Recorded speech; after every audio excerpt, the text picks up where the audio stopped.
My name is Loretta Hensley, and I am 79 years old. People who meet me now often mistake my steady posture and calm voice for a sign that life has been gentle with me. If only they knew. I grew up in a world where a woman's worth was measured by her husband's paycheck and her ability to keep a clean home. Love. That was a luxury. Safety was what mattered. Or so I thought. When I was 22, Safety wore a pressed suit and drove a shiny Ford pickup. His name was Marshall Whitford. He was 15 years older than me, a widower with a decent construction business and a certain air of authority that made people step aside when he walked into a room. My mother said I'd be a fool not to marry him. A good man who can put a roof over your head is better than a boy with pretty words, she'd warned. I believed her. We had a quiet life in the suburbs of Belford, Texas. A brick house with white shutters, Sunday dinners at the Methodist church, and vacations that were always practical. Visiting his brother in Oklahoma, stopping by trade shows for his business. I told myself I was happy. But there's a difference between not being unhappy and truly being happy. The first time I realized that difference was after our third wedding anniversary. I was sitting at the kitchen table, sipping coffee, when Marshall looked up from his newspaper and said, "You don't need to work anymore. I'll take care of everything." First it sounded like a gift. But little by little, that gift became a leash. I had to ask for money for groceries. I had to explain every dollar spent. He started making decisions without me, selling my mother's piano to make space, throwing away my sewing machine because you don't have time for hobbies. By the time I was in my 60s, I had almost convinced myself that this was just marriage. That all women gave up pieces of themselves in exchange for stability. But then came the day everything broke. It was my 75th birthday. We had family over. Nieces, nephews, neighbors. I made my own cake because Marshall said store-bought was a waste of money. After everyone left, I went to our bedroom to change out of my dress. That's when I noticed the envelope sticking out from his nightstand drawer. I wasn't one to snoop, but my name was on it. Inside was a legal document, one that stated I was to be removed from the deed of our home and from every business account. And at the bottom, in his bold signature, was Marshall's name. I stood there, the blood draining from my face, my hands shaking so hard I could barely hold the paper. I heard his footsteps coming down the hall, slow and steady like nothing was wrong. When he walked into the room, he didn't even look surprised to see the paper in my hand. "It's for the best, Loretta," he said coldly. "You'll be taken care of. But I can't have you messing with things you don't understand." That was the moment I realized. This man I'd married for safety had been slowly building a cage around me for decades. And now, in my most vulnerable years, he was locking the door. But here's the thing about cages. Sometimes the bird inside remembers it still has wings. And that night while he slept, I made a decision that would change everything. I wouldn't just leave. I would learn how to live without him. And I would make sure he saw every step of my rise from the ashes. If you've ever had someone take advantage of your trust, I know how heavy that wound can be. Stay with me for the next moment, because that's when I start planning my escape. And believe me, it's nothing like what Marshall ever expected. Don't forget, hit that like button, share your thoughts in the comments, and subscribe so you don't miss what happens next. I didn't sleep that night. I lay there staring at the ceiling fan, listening to the soft tick of the wall clock and the steady rhythm of Marshall's breathing beside me. 47 years of marriage, and in a single moment, I knew it was over. But leaving wasn't going to be simple. I had no job, no savings, no family I could call without inviting a storm of gossip. The last time I'd mentioned wanting to work, Marshall had laughed and said, "At your age, who's going to hire you, Loretta?" The truth. I didn't know. But I knew I'd rather take my chances in the unknown than live another year in a house where every door had his key, every decision his approval. The next morning, while Marshall went to his office, I took out an old tin box from the top shelf of my closet. Inside were the only things that truly belonged to me. My birth certificate, my social security card, a faded photo of my parents, and a gold locket my mother had given me before she passed. I sat at the kitchen table, staring at those items like they were the last pieces of my real self. And in a way they were. The first step was money. I found an envelope of cash hidden in the sewing kit I kept under the bed, tips I'd quietly saved from helping neighbors hem dresses or patch quilts over the years. It wasn't much, but it was enough to get me started. Then came the second step, a plan. I began walking to the public library every afternoon, telling Marshall I needed fresh air. Once there, I used the computers to search for part-time work. I didn't care if it was cleaning houses or answering phones. I just needed something, anything that put money in my own hands. And that's how I found it. A listing for a cashier position at a small grocery store 2 towns over. Minimum wage, flexible hours. It wasn't glamorous, but it was my lifeline. When I showed up for the interview, the store manager, a woman named Patsy, looked me up and down and said, "You've got a good smile. Can you count change?" "Faster than most machines," I told her. And it was true. I'd balanced our household budget for decades. She hired me on the spot. For the first time in years, I felt a rush of freedom. I had somewhere to be that wasn't controlled by Marshall. Somewhere I could breathe without him watching me. But working was only half the battle. I needed a way out, and that meant finding a place to live. I began slipping small amounts of my paycheck into an old coffee can hidden behind a stack of blankets in the attic. Every time I dropped in a few crumpled bills, I felt a little more alive. I didn't tell a soul. Not my church friends, not my neighbors. In a small town like Belford, secrets were currency, and I wasn't about to spend mine. Months went by, and my can of savings grew heavier. But just when I thought I was close to having enough to make my move, Marshall found the coffee can. You won't believe what he did next, and how that one discovery almost crushed my escape before it even began. I'll tell you in the next moment. If you're with me in this fight for freedom, like this video, share your own story in the comments, and subscribe so you don't miss what happens next. I knew the sound before I even saw him.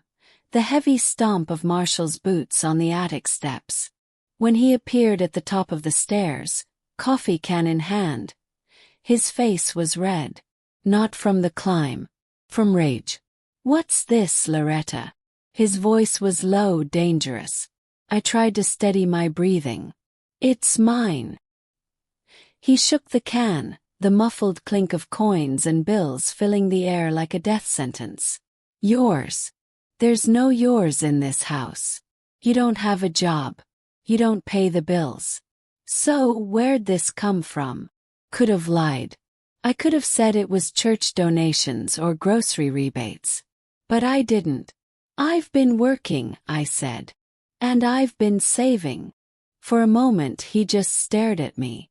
Then he laughed, a bitter, humorless sound that made my stomach turn. "What for?" "To run away." I didn't answer. And that was my mistake. The next morning the coffee can was gone. My paychecks. Redirected. Patsy told me she'd been told by my husband that I was too tired to work and wouldn't be coming back. It was as if he'd pulled the rug out from under my feet and nailed it to the floor so I couldn't stand up again. But here's the thing about me. I've spent my whole life making something out of nothing. You strip me of one plan, I'll build another. That's when I remembered something I hadn't thought about in years. My sewing. Before I was Mrs. Marshall Whitaker, I'd been Loretta Parks, the girl who could turn a bolt of fabric into anything.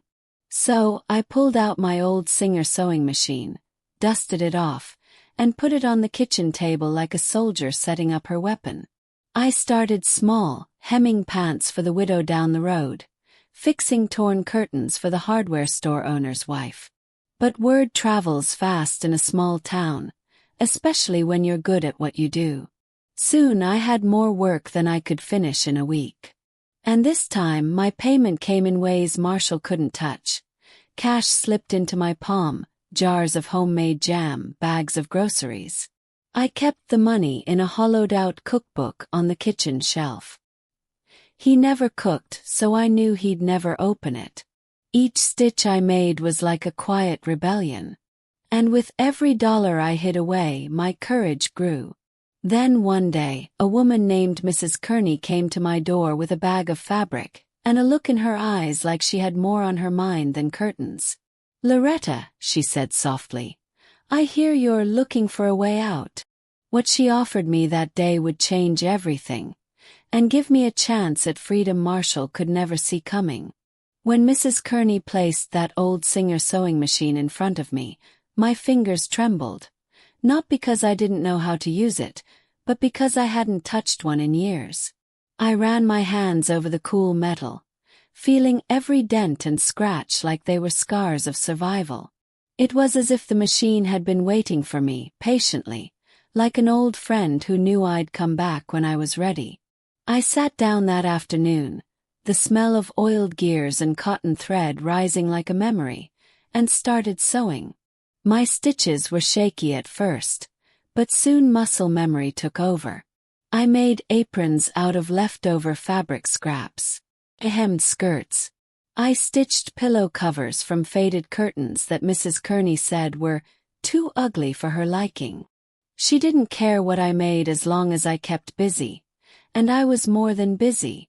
The first person to buy something from me was a neighbor, a quiet woman named Edna who came in to borrow sugar. She saw the apron hanging on the chair, ran her fingers over the stitching and said, "How much?" Froze. I hadn't thought about selling them. My instinct was to give it away. But Mrs. Kearney, who was standing behind me, said sharply, $10. Cash only. Edna paid without hesitation. And just like that I had my first sale. From that day forward I worked like my life depended on it because it did. Every apron, every dress, every set of curtains I mended was one more brick in the wall I was building between me and ever having to depend on a man again. But as the orders started coming in, so did something else. Whispers. One afternoon I went to the market to buy fabric. As I was looking through bolts of cloth, I heard my own name hissed from behind the display rack. "She's too old to be starting a business," a woman's voice said. And after the way she left her husband, people haven't forgotten. She's just trying to get attention. I didn't even have to peek around the corner to know who it was. My niece Shannon. The one I had helped raise when her mother, my sister, got sick. I'd held her while she cried over high school breakups, paid for her first apartment deposit, even gave her money when she said her car was about to be repossessed. And here she was, tearing me down in the middle of the fabric store. "She's desperate," Shannon went on. "I heard she's working with some rich old lady now, playing dress-up like she's still 20. The other woman laughed. I didn't let them see me. I just stepped out of the store, my fabric clutched to my chest, my heart pounding in my ears. The words stung deeper than I wanted to admit, not because they were true but because they came from family. That night I couldn't sleep. I sat in the dark living room, the sewing machine in front of me, wondering if all this work was worth it. The easy thing would have been to stop. To fold back into the shadows where no one could see me try or fail. But I didn't. Instead I doubled down. I started sewing late into the night. I took on more orders than I thought I could handle. I even began making custom pieces for special occasions. Wedding dresses, prom gowns, christening outfits. My hands ached, my eyes strained, but I kept going. Because I knew that every piece I finished was proof that I didn't need anyone's approval to exist. One morning, Mrs. Kearney came into the sewing room holding the local paper. She set it down in front of me, and my jaw dropped. There, on the front page of the community section, was a photograph of me standing in front of my sewing table. The headline read, "Local seamstress brings new life to old threads." The article talked about how I had started my business from nothing, how I was reviving the art of custom sewing in our small town. They even mentioned the wedding dress I had just finished for the mayor's daughter. The next week I had more orders than I could take. I hired Edna to help me cut patterns and package finished items. I bought a second sewing machine. And then, the invitation came. It was from the town's annual Founders' Ball, a fancy event I had never been invited to before. They wanted me to attend as a featured artisan. The letter said my work had been instrumental in preserving the town's heritage. I almost didn't go. Part of me was afraid of walking into that ballroom and seeing the same faces that had once looked at me with pity, or worse, with gossip behind their smiles. But Mrs. Kearney wouldn't hear it. "You're going," she said. "And you're wearing something you made yourself." So I did. I spent 3 weeks crafting a deep emerald gown, the kind that draped across the shoulders and cinched at the waist. I hand-stitched lace along the sleeves, added a row of pearl buttons down the back. When I put it on that night, I barely recognized myself. The ballroom was lit with chandeliers, the air filled with the hum of conversation and the clink of champagne glasses. People stared when I walked in, not in the way they used to with judgment but with something else, respect. And then, from across the room I saw him. Shannon's father, my brother-in-law, standing by the bar. The same man who had once told me I'd be nothing without a husband. He raised his glass toward me in a mocking toast, as if to say, "Look who thinks she's somebody now." I didn't flinch. I walked right past him, head high, toward the mayor's table. Halfway through the evening, Shannon appeared, her smile tight, her eyes flicking up and down my gown. "You look different," she said, like the words hurt her mouth. "I look like someone who knows her worth," I replied. Her lips thinned, and for a moment I saw it, the resentment. She wasn't used to seeing me above her in any way. I knew then that no amount of explaining would change her mind about me. And maybe it didn't have to. That night I didn't dance much, but I didn't need to. I just stood there, watching as people came up to me, congratulating me, asking for my card. Shannon lingered at the edge of the room, watching too, but not smiling. When the evening ended, I stepped out into the cool night air, my heart lighter than it had been in decades. I had walked into that ballroom as the woman everyone once whispered about, and walked out as someone they couldn't ignore. Still, I knew this wasn't the end. Well, this was just the opening act. Because the real revenge, the sweetest one, wasn't just proving them wrong. It was building something so strong they could never take it away from me again. And by the time I was done, they'd realize they hadn't just underestimated me. They'd erased me. And I was coming back louder than ever. If you're watching this right now and you've ever been told you couldn't do something, let my story remind you. Sometimes the best way to answer is with action, not words. Make sure you like this video, leave a comment with your own story, and subscribe so you don't miss the next moment. You know, people think revenge is about making the other person hurt. That's not it, not really. The sweetest revenge is living in such a way that they can't touch you anymore, can't even reach you if they tried. And by the time winter rolled around, I had built exactly that. Business was booming. My little sewing venture had outgrown Mrs. Kearney's spare room, and I'd rented a small storefront on Main Street. The old shoe repair shop had been sitting empty for years, so I made a deal with the owner. Low rent if I fixed it up myself. I painted the walls a warm cream, hung shelves with neatly folded fabrics, and placed my machines in the front window so everyone passing by could see them at work.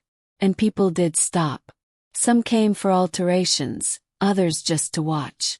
It wasn't long before Loretta's Thread and Needle became the kind of place where customers stayed to sip coffee while I hemmed their skirts or mended their coats. But not everyone was happy about my success. One cold January morning, as I was unlocking the shop, Shannon appeared on the sidewalk. She looked nervous, hands shoved deep in her coat pockets, eyes darting around like she didn't want to be seen. "Can we talk?" she asked. I let her in, flipping the sign to "closed," even though we were supposed to open in 15 minutes. She didn't waste time. "I need a favor," she said, her voice low. I lost my job. Rent's past due. My landlord's threatening eviction. I just need a little help until I get back on my feet." I leaned against the counter, studying her. I thought about all the years I'd poured into her life. The rides to school, the rent payments, the grocery runs, and how she'd repaid me with gossip and ridicule. "You've got family," I said quietly. Her eyes flicked up. "You're my family." I let that hang in the air. "Am I? You didn't treat me like it when you were busy tearing me down." She looked away, her cheeks flushing. I was stupid. I didn't mean those things. But I knew better. People mean the things they say when they think you'll never hear them. Still, I wasn't cruel. I didn't slam the door in her face. Instead, I told her the truth. "Shannon, I can't give you money. Not because I don't have it, but because the only reason I have it is that I stopped giving it to people who didn't value me. If you want help, I can offer you work. You can start here tomorrow part-time. I'll teach you how to sew. But there's no free ride." Her lips pressed into a thin line, and for a second I thought she'd refuse. But desperation won. She agreed. For the next few weeks, she came in every morning. I taught her the basics. How to thread a needle, how to measure fabric, how to sew a straight seam. She was clumsy at first, but she caught on. Slowly, she began to see the work that went into every dollar I earned. One afternoon, as we were closing up, she said quietly, "I didn't understand before. I thought you were just lucky. But you've built this with your own hands." He nodded. "That's the point, Shannon. Everything you build yourself. No one can take away from you." It wasn't an apology, but it was close enough. Then came the day that sealed everything. The town hosted a winter arts fair, and I was invited to set up a booth. I displayed my best work: intricate quilted throws, evening gowns, custom jackets. People browsed, bought, and congratulated me. And then, to my surprise, Shannon walked up holding a coat she had made herself. The stitches weren't perfect, but it was good enough to sell. She handed it to me and said, "Will you put this on your table? Just next to yours." I did. By the end of the day, it sold. She cried when the woman walked away with it, clutching the cash like it was the most precious thing she'd ever earned. We didn't become best friends overnight. The wounds were too deep for that. But something shifted that day. For the first time, I think she saw me as more than the woman who had always been there to bail her out. And as for me, I realized that sometimes the biggest revenge isn't shutting people out. It's making them face exactly who you've become without them. Months later, I stood in my shop one quiet evening, the hum of the sewing machine filling the air. Outside, snow was falling, and the street lamps cast long shadows on the fresh powder. I thought back to the woman I was when I first sat down at that singer in Mrs. Kearney's house. Tired, scared, uncertain. That woman was gone. I was independent. I was thriving. I had built something from nothing, and no one, not a husband, not a niece, not anyone, could take it away. And that, more than any ballroom or headline or whispered apology, was my victory. If you've ever been betrayed by someone you trusted, remember this. Your comeback doesn't have to look like theirs. Just has to make you whole again. Thank you for listening to my story. Don't forget to like, comment, and subscribe because there are more stories like mine. Stories of women who refuse to be erased. Still to come.